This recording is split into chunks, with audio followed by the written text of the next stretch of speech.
या प्रकरणातील 6 आरोपींना पोलीस कोठडी देण्याची मागणी पुणे पोलिसांनी कोर्टात केलेली आहे। आरोपींविरोधात 2 कलम वाढवण्यात आलेली आहे।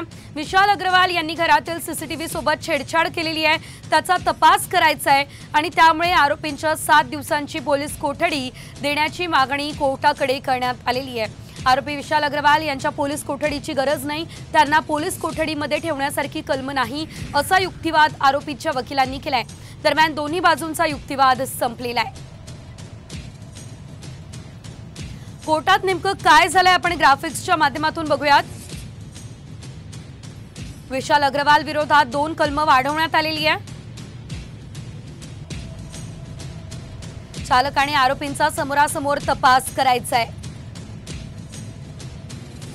अग्रवाल यांनी घरातील सीसीटीव्ही मध्ये छेडछाड केली। घराच्या सीसीटीव्हीची डीव्हीआर आधीच जप्त करण्यात आलेली आहे। सरकारी वकील म्हणालेत की सीसीटीव्ही आणि मोबाईल ताब्यात घेतलेला आहे।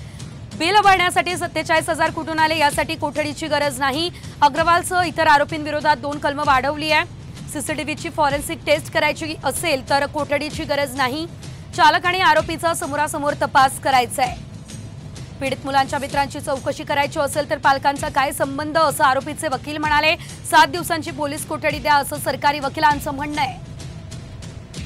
या संदर्भात अधिकची अपडेट घेऊयात आमचे प्रतिनिधी सागर आव्हाड यांच्याकडून। सागर, आज कोर्टात नेमकं काय घडलेलं आहे? पोलीस कोठडी पुढे मिळू शकते का? या संदर्भात काय अपडेट?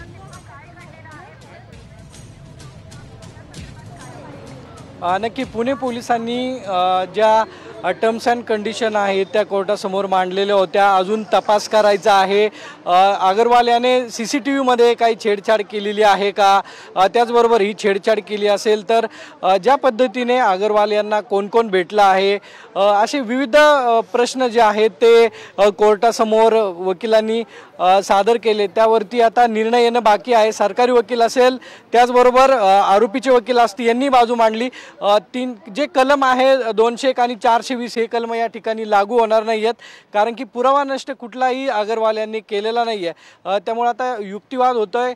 7 दिवसाची पोलीस कोठडी जी आहे ती सरकारी वकिलांनी मागितलेली आहे। आता कोर्ट काय निर्णय देते पाहणं महत्त्वाचं ठरणार आहे। निश्चितच सागर, धन्यवाद दिलेल्या सर्व अपडेट्ससाठी। तर आपण पाहतोय आता कोर्टात आज युक्तिवाद झालेला आहे। पुणे पोलिसांनी कोर्टाकडे आता कोठडीची मागणी केलेली आहे, मात्र कोठडीमध्ये ठेवण्यासारखी कलम नाहीये असं आरोपीचे वकील म्हणत आहेत। ही मोठी अपडेट आपण बघतोय। दोन्ही बाजूचा युक्तिवाद आजचा कोर्टातला संपलेला आहे।